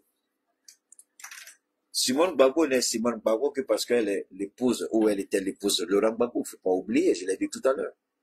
Bion, nous connaissons la traîtrise de Bion. Il a quitté le PDC, il allait au RDA, il a quitté le RDA, il est revenu au PDC, il a quitté le PDC, maintenant il est indépendant. Donc Bion, c'est facile de le détruire. Politiquement, c'est simple. C'est vrai, c'est un homme d'affaires bien épanoui, il a bien réussi. C'est un milliardaire, ça faut pas, c'est incontestable, mais politiquement, c'est un piètre politicien. Dombele a trahi. Dombele, il est passé dans le dos. Qui? Parce que n'oubliez pas une chose, ce que dit Gbagbo Laurent ici, il faut que je l'explique bien. Vous pouvez donner des directives, des consignes de vote, mais rien ne vous dit que les consignes de vote seront exécutées. Rien ne vous dit. Les gens diront, il a parlé, on a entendu, et puis ils vont s'asseoir chez eux. Le RHDP va passer. Parce que le RHDP compte sur quoi? Sur l'abstention. Tous les voleurs comptent sur quoi? Sur l'abstention. Quoi? Il y a quoi? C'est à toi que je parle, non? Donc, je vous aller. Donc, je répète, ce n'est pas parce que Gbagbo va donner des consignes de vote que les consignes de vote seront appliquées à la lettre. Ce n'est pas parce que Tidiane Thiam va dire au PDC de voter Simone que cela va se faire. À Finguessa, ce sera la même chose. Parce que, n'oubliez pas, il y aura la frustration. Peut-être quand vous donnez des consignes de vote, peut-être quand vous donnez des consignes de vote, mais si vous regardez bien, 30% de votre électorat dans votre parti ne votera même pas. Ceux qui vont voter, ça ne va même pas arriver les 30%. Les gens par frustration n'iront pas. Ils préfèrent s'arrêter sur le soleil pour vous que d'aller s'arrêter sur le soleil pour quelqu'un à qui vous avez demandé, quelqu'un pour qui vous leur avez demandé d'aller voter. Ils sont prêts à sortir tôt le matin et voter à midi s'il faut, parce que c'est vous leur choix. Mais les consignes de vote ne sont pas systématiquement, automatiquement appliquées. C'est là que Gbagbo dit, c'est une bonne chose. Mais ne croyez pas que quand nous allons dire, les gens vont le faire, parce que quand vous regardez ces gens-là même là, il faut regarder quelle est la base, quelle est leur base. Il n'y en a pas. Simone n'est Simone que parce que elle est, elle a été, elle fut. Donc, c'est le nom de Gbagbo qui fait de Simone ce qu'elle est. Il ne faut pas qu'on se blague. C'est le nom de Gbagbo qui fait de Simone ce qu'elle est. Et si ce nom est dissocié de Simone, même dans son propre village à Benoît, ils ne vont pas voter pour elle. Elle ne peut pas faire 100% à Benoît. Arrêtons de se blaguer. Ça n'arrivera pas. Donc, c'est au regard de cette expérience politique que Gbagbo leur dit. Les gens qui sont retenus là, regardez-les. Et c'est ce que le RHDP voulait. Le RHDP voulait qu'on donne des consignes de vote. C'est pourquoi on a retenu Simone, Pion, j'ai pas dit Pion, j'ai dit Pion. On a retenu Simone, Pion et puis Melo. Donc, le PDCI se dit, il y a le PDCI. Le RHDP se dit, certains du PDCI, on va diviser les voix. Certains du PDCI vont aller avec Pion. D'accord. Certains de Afingessa, ils vont aller avec Simone. Certains vont aller avec Melo. Et PPACI, certains vont aller avec Simone, certains vont aller avec Pion, avec Melo. Voilà comment le RHDP a fait. Si un garçon RHDP n'a qu'à sortir pour dire que ce que j'ai dit, c'est pas ça. Si un garçon, il banne comme Taman Robert, il a double pine de ce que vous connaissez de Canard, il n'a qu'à sortir pour parler. Il a double de ce que vous connaissez. Il n'a qu'à sortir pour parler. Pour dire ce que j'ai dit. C'est leur analyse qui est là. Il n'y a pas deux, il n'y a pas trois. C'est le seul qu'ils ont. Diviser les voix du PPACI entre Simone et Melo. Diviser les voix du FPI entre Simone et Melo. Diviser la voix du PDCI entre Pion, Simone, Melo. Voilà leur stratégie. Et ils se disent, tant que les voix seront divisées, et ils se disent que rien ne dit que les consignes de vote seront suivies, et donc le RHDP part avec un avantage. Parce que prendre Assalé, qui a déjà connu des victoires à des élections, qui connaît les techniques, c'est un risque qu'ils ne sont pas prêts à prendre. Assalé, si on dit tous voter pour Assalé, qui est une figure emblématique en Côte d'Ivoire, qui est bien connue, et Toby, qui a sillonné le pays profond, qui était en contact avec les Ivoiriens, prendre le risque de garder l'un des deux, retenir l'un des deux, serait la mort de RHDP. Mais les trois là, je ne parle même pas de l'autre, les trois, quand vous regardez les trois, sans manquer de respect, les trois là, ils font le poids devant qui? Les trois là. Même si le PDC donne consigne de vote, même si consigne de vote est respecté à 50%, ils ne peuvent pas battre Ouattara. Ils ne peuvent pas. Aucun parmi les trois là ne peut arriver à la cheville de Ouattara. Arrêtons de se blaguer. Ils ne peuvent pas. Ils n'ont ni la stratégie, ils n'ont pas aussi la mobilisation. Qui connaît Don Melo pour dire qu'il va gâter son sommeil, se réveiller à 6 heures pour aller faire un pour voter pour lui? Qui le connaît? Qui va dire, je vais quitter mon sommeil à 6 heures du matin, là, me lever, aller m'arrêter dans les rangs jusqu'à midi pour voter pour Bion, un multimillionnaire qui n'a jamais rien fait pour qui? Qui va le faire? Peut-être les anciens fonctionnaires qui sont à la retraite, les retraités à qui il a fait, les retraités qu'il a fait entrer dans ce qu'il appelait l'agriculture verte. Oui. Et combien sont ces retraités-là? Qui va voter pour Bion? Qui va voter pour Melo? Qui va voter pour Simon? Donc, Gbagbo, c'est après mieux réflexion. Il dit ça, je ne peux pas accepter. C'est un risque. Ce n'est pas prendre le RHDP dans son propre piège. C'est donner la victoire à coup sûr à Alassane Ouattara. Continuons d'écouter Abiba. Aujourd'hui, ce qui est en jeu dépasse la seule élection présidentielle. Ce qui est en jeu, c'est la survie de notre démocratie. C'est le respect de nos libertés publiques. C'est l'avenir même de notre nation. En validant un 4e mandat anticonstitutionnel et en écartant 55 candidats, dont ceux des principaux partis d'opposition, c'est le principe d'égalité devant la loi qui a été foulé aux pieds. Et ainsi, on a pris... Donc, ceux qui disent, comme l'idiot de Bleu Goudé, sa tête Coco Taïla, ceux qui disent que Gbagbo fait deuxième match, écoutez ce qu'il dit ici. Ceci me rappelle des propos qu'il a tenus devant Damana Picasse lorsque la résidence présidentielle était sous les bombes de l'OTAN, de la France, d'Obama et des États-Unis, non, de la France de Sarkozy et des États-Unis d'Obama. Damana Picasse a rendu témoignage. Il dit, Monsieur le Président, je crains pour votre vie. Rendons-nous pour que vous soyez sains et saufs. C'est ce que Gbagbo a dit à Damana, c'est ce que Damana Picasse a dit à Gbagbo Laurent. Et Gbagbo Laurent a répondu, il dit, Damana Picasse, si je me rends, c'est fini pour toi. Tu n'as plus d'avenir dans ce pays. Tu ne peux plus être quoi que ce soit dans ce pays.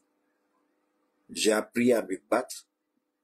J'ai reçu trop de coups et je continuerai à me battre. Je ne me bats plus pour moi-même, Damana Picasse, mais je me bats pour vous.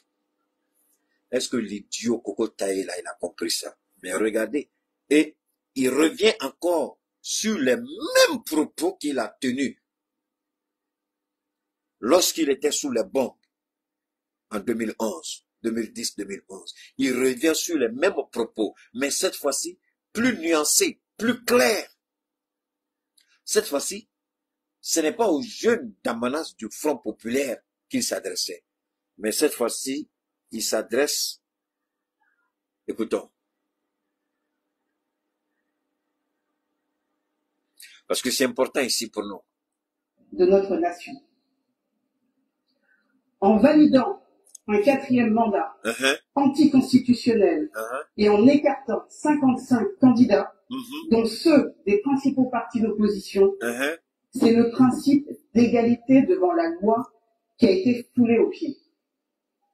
Et ainsi, on a privé le peuple de son droit souverain de choisir librement son dirigeant. Ce vers quoi on avance aujourd'hui ressemble à tout sauf à une élection inclusive et transparente. Donc la question, ce n'est pas tant la personne de Gbagbo Laurent.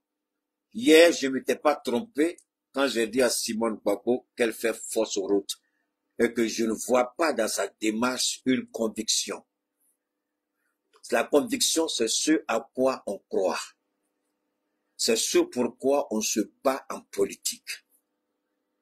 Elle avait la conviction au sein, comment s'appelle, Clémence, rappelez-moi le nom, la coalition PDCIA, les partis politiques là, comment on appelle ça même?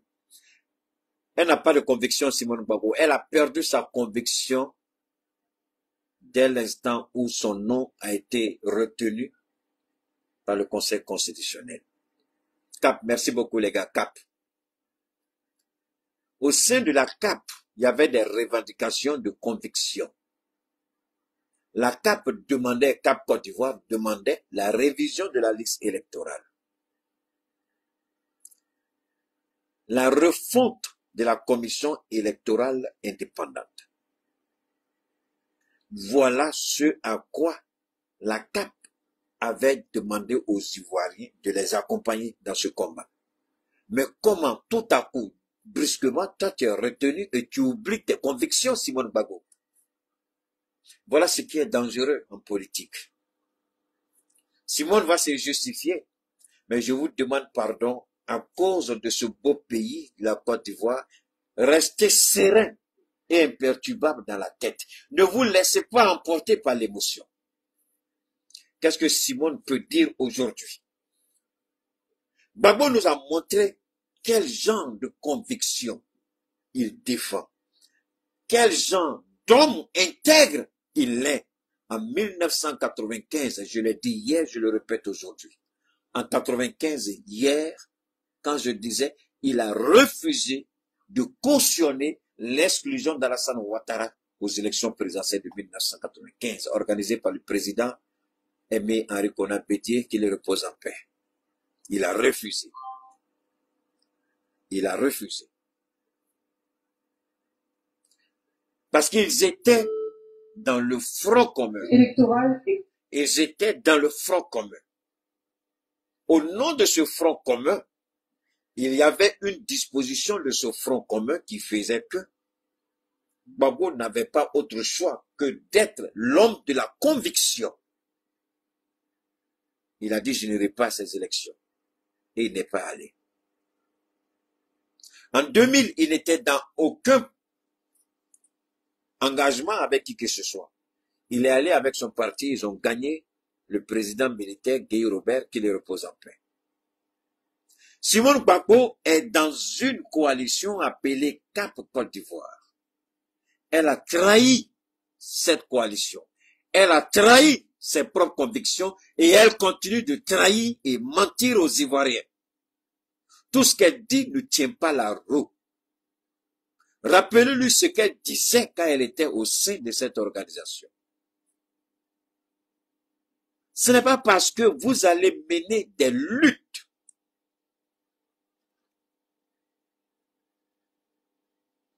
Donne-moi une seconde, il y a un bâtard qui est là, qui va sortir de mon tir. Il faut aller demander à ta maman, Koulibaly Trissa. La personne va te parler. Tu crois que je suis là pour des conneries comme vous, là?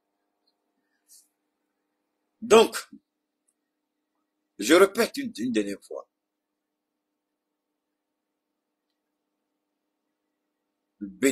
Arrêtez de, ouais, en 2020, le président Bédié, oui, ils ont refusé d'aller aux élections. Ils avaient le droit en 2020.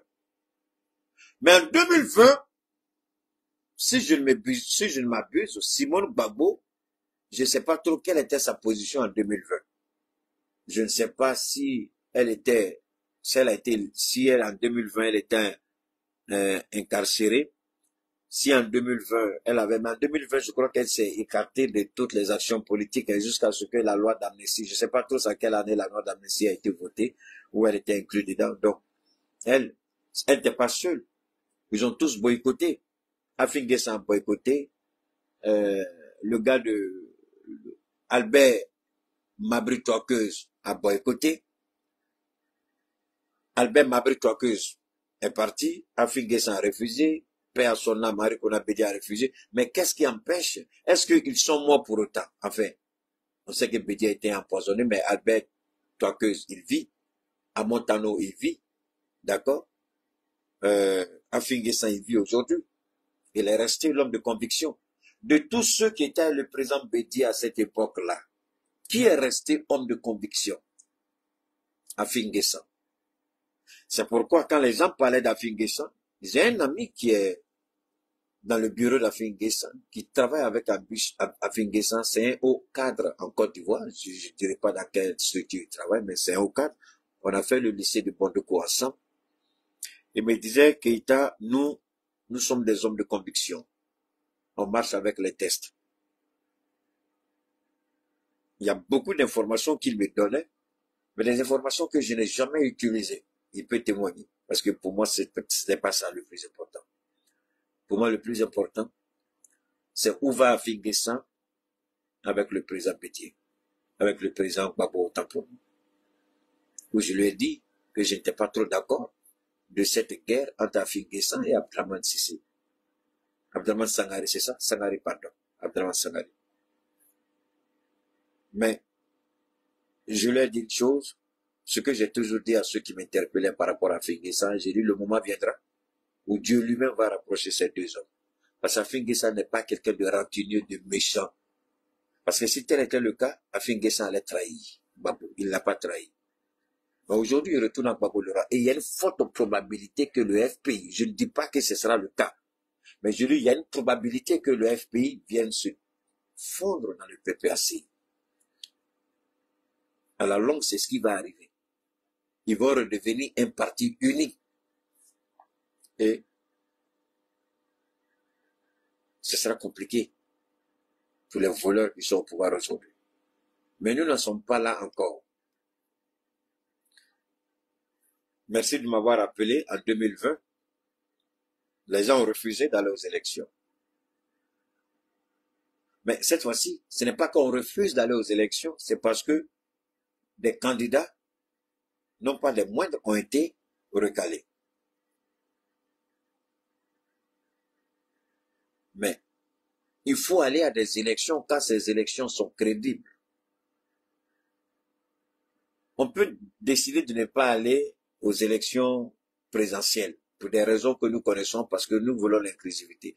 Mais pensez-vous que si c'était des élections législatives ou municipales ou sénatoriales, vous croyez qu'on va dire aux gens de ne pas aller à ces élections? On va aller à ces élections. Les élections locales, c'est totalement différent des élections présidentielles. Et la première partie de l'intervention du président Kodo Laurent Gbagbo, c'est de dire que nous n'allons soutenir personne. On va utiliser les armes dont dispose la Constitution. Les armes dont la Constitution nous donne le droit d'en user. Nous allons utiliser ces armes constitutionnelles pour qu'il y ait des élections crédibles. Nous n'allons pas accepter que Ouattara vienne imposer sa dictature aux Ivoiriens. Il a dit, je n'y étais pas en 2020, je suis là. S'ils veulent m'arrêter, qu'ils viennent m'arrêter. Mais l'élection, ça n'aura pas lieu. C'est pourquoi moi je regarde la malédiction qui s'abat sur Charles Blé Goûté. Il sort avec sa gueule là, il croit. Moi c'est vrai, petit, j'avais cru que tu étais quelqu'un qui avait la tête sur les épaules, mais je ne savais pas que tu devenais un idiot. Il faut arrêter tes bêtises là. Attendez, les gens organisent leur élection, tu n'es pas candidat, tu n'as pas été recalé, tu viens mettre ta bouche dedans, pourquoi? Laisse ceux qui ont été recalés régler leurs problèmes, toi tu vas venir dire quoi ici? Alors, tu viens de confirmer encore ta haine envers Laurent Gbagbo. Et c'est toi l'idiot qui sort, qui dit qu'on n'a qu'à te dire une seule chose que tu as faite à Laurent Gbagbo. Mais ça là, c'est... On n'a plus besoin de preuves pour savoir ce que tu as fait à Laurent Gbagbo.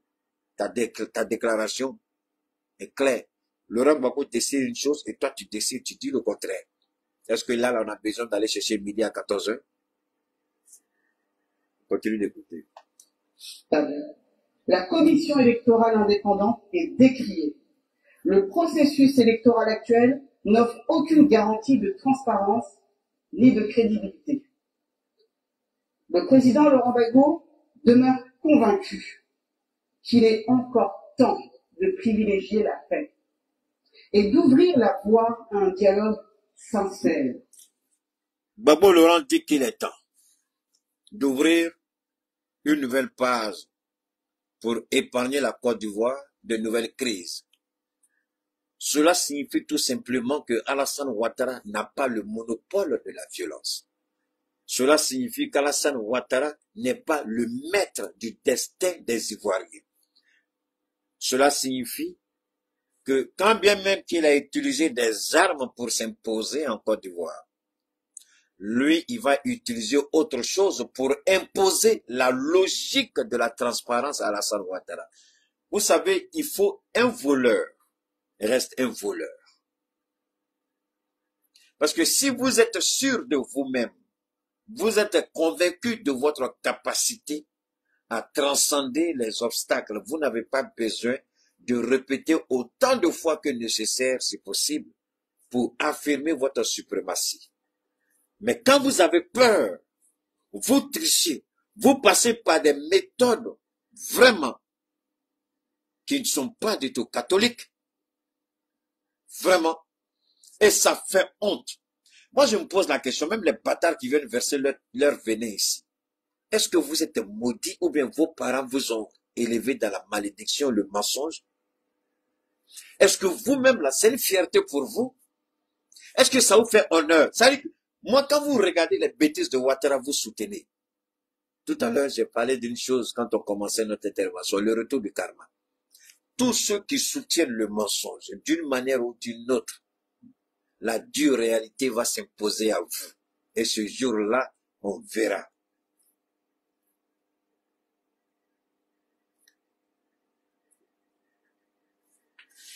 Donne-moi une seconde. Donne-moi une seconde. Vous savez, il est important pour nous, hein, je le dis, il est important pour nous de travailler avec la tête. Il est important de réfléchir avec la tête. Quand vous soutenez le mensonge, vous croyez que votre vie, mais à un moment donné, soit votre femme va vous trahir, soit votre épouse va vous trahir, soit vos enfants vont devenir des voleurs. Parce que vous-même, là, Vous êtes la mauvaise sémence. Si vous êtes la femme qui soutient ça, vous êtes la terre pourrie où va partir la mauvaise sémence. Et rien de bon ne peut sortir d'une terre pourrie. Si vous êtes la sémence pourrie qui va dans la bonne terre, rien de bon ne va sortir parce que la sémence au départ est pourrie.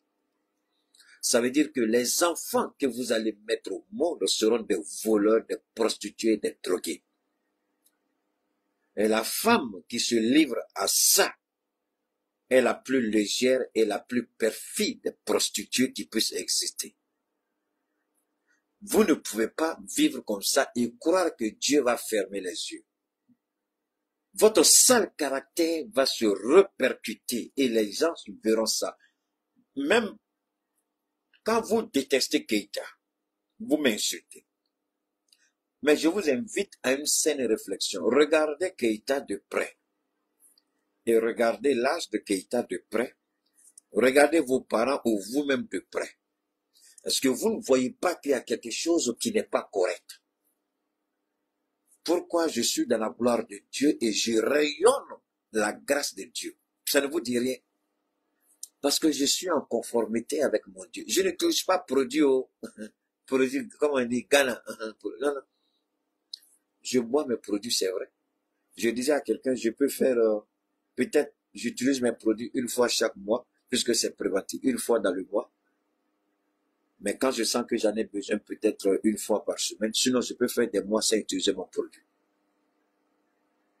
Donc, il y a plus la grâce et la faveur de Dieu dans ma vie que mes produits. Mais pour la simple raison que je suis sur la ligne qu'il a tracée pour moi. Défendre la justice et la vérité. Ça vous coûte quoi d'être dans la vérité? Ça vous coûte quoi d'écouter le principe élémentaire de la vérité? Babou Laurent, à son âge, il ne va pas refaire l'histoire de la Côte d'Ivoire ou refaire sa propre vie, tourner le compteur et puis revenir à zéro et puis va... Non.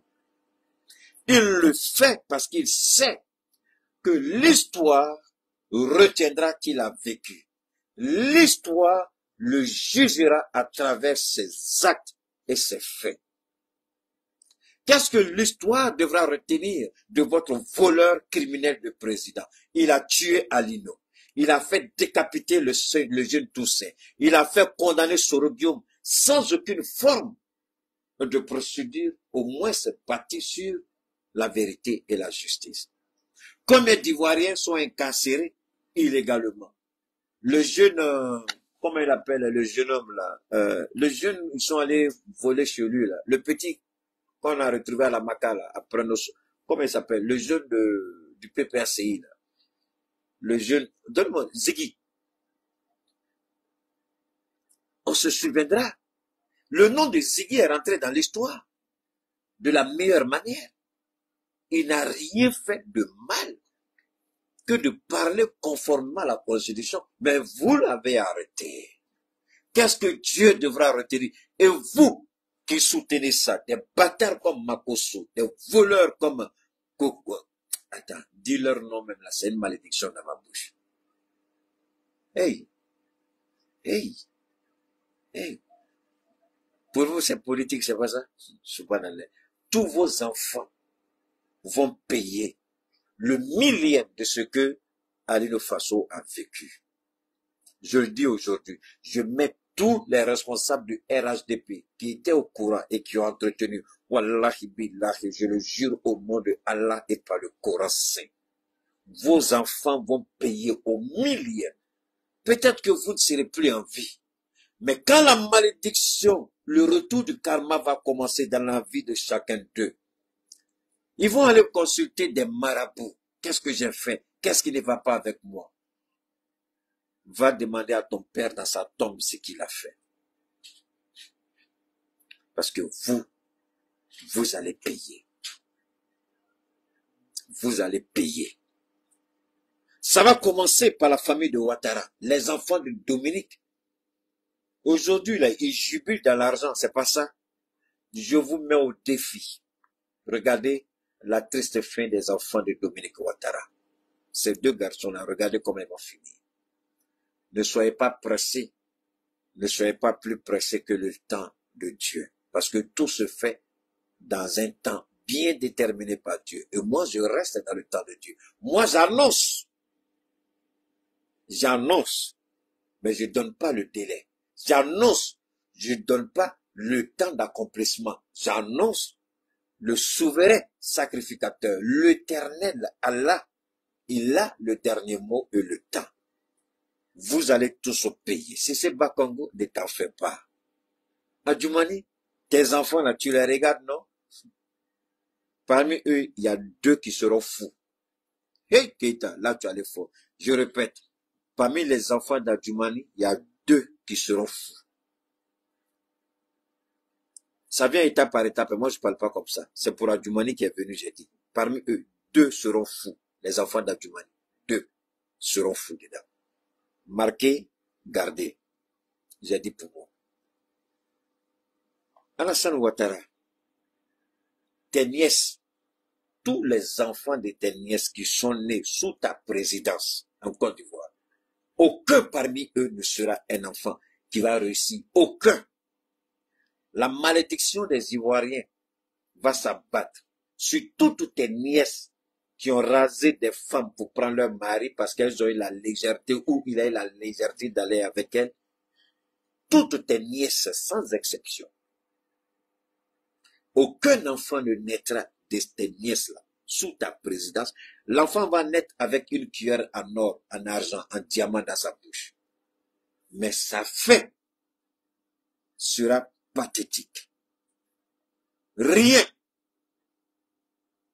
Aucun parmi tes nièces, aucune autant pour moi, sinon aucun de leurs enfants ne connaîtra le bonheur à partir d'un certain âge. Et l'âge, je ne vais pas le donner ici. Le jour que l'âge me sera révélé, je vais le donner. Mais aucune de tes nièces ne connaîtra le bonheur. Parce que quand tu vas tomber, l'argent volé, gardé dans des paradis fiscaux ou dans des pays étrangers, tout l'argent sera utilisé pour soigner leurs enfants. Et rien ne sera bon parmi eux. Alassane, moi je suis en train de te donner prophétie aujourd'hui, sans être un prophète. Le mal que tu as fait est tellement profond que l'Éternel lui-même te regarde avec quel bâton il doit te frapper. Ton mal, Alassane Ouattara, est tel que Dieu lui-même par moments se demande comment je dois te punir.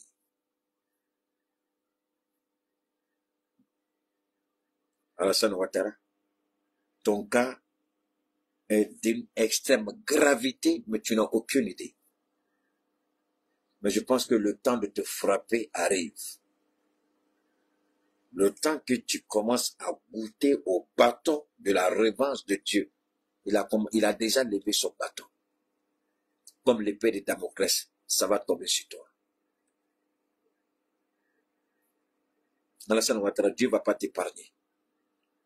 Je te dis aujourd'hui, je ne parle pas souvent avec une telle solennité, avec des détails comme ça. Mais il y a des fois, ça arrive. Ça peut faire des années que je ne parle pas comme ça. Je me rappelle, la seule fois où j'ai parlé comme ça, c'était l'avertissement que je donnais à Gon et à Ahmed Koulibaly. Mais ici, Alassane Ouattara, moi, je ne suis pas pasteur, je ne suis pas prédicateur, je ne suis pas prophète. Mais ma parole s'accomplit parce que c'est la volonté de Dieu qui s'exprime à travers ma bouche. Et tu n'échapperas pas. Dieu va te frapper. Le bâton est déjà levé à Alassane Ouattara, à Béni-Kouchi. Et tu vas tomber. Mais Dieu ne va pas te tuer comme ça, Alassane Ouattara. Je l'ai dit toujours. Il va t'humilier. Il va te montrer que tu n'es rien qu'une malédiction de spermatozoïdes qui aurait dû ne même pas arriver là où il fallait. Alassane Ouattara, ton crime est arrivé aux oreilles de l'Éternel. Alassane Ouattara, tes crimes sont arrivés. Les morts crient et Dieu entend. Ceux qui sont injustement incarcérés, ils crient, Dieu entend. Le temps de la rétribution a commencé à Alassane Ouattara. Le temps de la rétribution a commencé à Alassane Ouattara. Peut-être que tu ne comprends pas français, tu parles, mais va demander à des imams, à des pasteurs, à des prédicateurs que signifie le temps de la rétribution. Dieu est le Dieu de la rétribution. Je répète, les morts ont pleuré et leurs cris sont arrivés aux oreilles de Dieu. L'injustice elle-même crie et Dieu entend les cris de l'injustice. Comment l'injustice peut crier? Je vais vous expliquer. On dit Dieu ordonne à la bénédiction de te bénir. Donc l'injustice elle-même peut crier pour dire à Dieu, je ne suis en rien coupable. Voilà celui. Et je crie, moi, l'injustice, je crie que tu rendes justice à Dieu. Est-ce que vous comprenez cette partie de ce que je dis? D'accord.